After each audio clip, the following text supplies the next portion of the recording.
deklarativisht më konstruktiv. Po? Synimi është që ta përmirësojnë ca rezultatin elektoral. Nuk ka të bëj asgjë me përbindjen time me qasje bashkëpunuese apo dashamirëse për qeverinë tonë e cila është më e mira në Kosovën e pas luftës. Po dhe më herët, se më herët s'ka qenë jona. Po, absolutisht po. A mund bashkëpunoni me zotin Haradinaj apo me zotin Abdigjiku në të ardhmen? Unë kam qenë në Kuvend të Kosovës, ju e dini çfarë, qysh muj me kërkua ta bashkëpunim me mu të thonë kur ti është i Serbisë e i Rusisë. S'di, unë mendoj që ata nuk do duhet bashkëpunojnë me mu. Kur thua së fjalë, qysh mush me bashkëpunu? A je do ti bashkëpunëtori tyne që përta me bashkëpunu me mua? Edhe ata kanë pësuar akuzat të tilla që është i Serbisë, që është bashkëpunëtori Radojqiqit e kështu duke qenë një nga komandantët më të zotë të luftës. Ai ka takime, fotografi dhe lavde.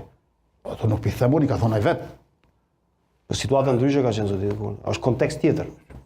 Kontekst tjetër, unë nuk besoj që Milan Radojqiqin e bën kriminal thjesht sulmi terrorist në Banjës. Unë besoj që ka qenë i tillë edhe më herët. Këtu mund ndallojmë shumë.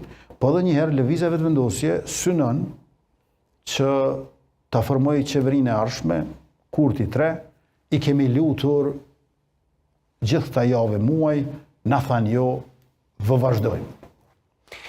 Zoti Kurti, kemi mbritur tek pjesa përfundimtare, nuk dua ta zgjas më shumë, po gjithsesi ka qenë deri më tani shumë substanciale kjo bisedë, paktën nga këndvështrimi im, besoj edhe të shikuesve. Dua të flas edhe pak edhe për rajonin me që kryeministri i Kosovës ka shumë rëndësi për Preshevën, ka shumë rëndësi për shqiptarët e Maqedonisë së Veriut, edhe për Maqedoninë e Veriut në përgjithësi, ka shumë rëndësi edhe për Shqipërinë, edhe për Malin e Zi.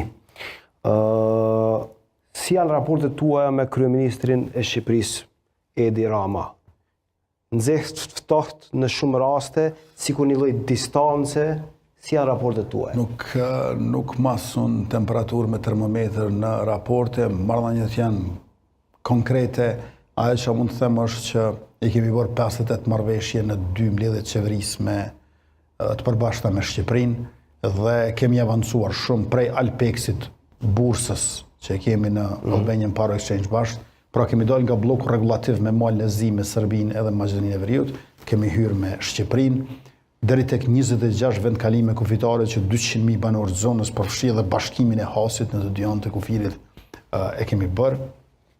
Dhe çka nuk duhet harruar është që për herë të parë me qeverinë tonë, fëmijët në klasën e parë edhe në Shqipëri edhe në Kosovë e kanë abetaren e njëjtë, do ta bëjmë enciklopedinë shqiptare bashkë dhe komunikimin ndërqeveritar shkon shumë mirë, ku Shqipërinë e kemi bërë partnerin kryesor tregtar në rajon.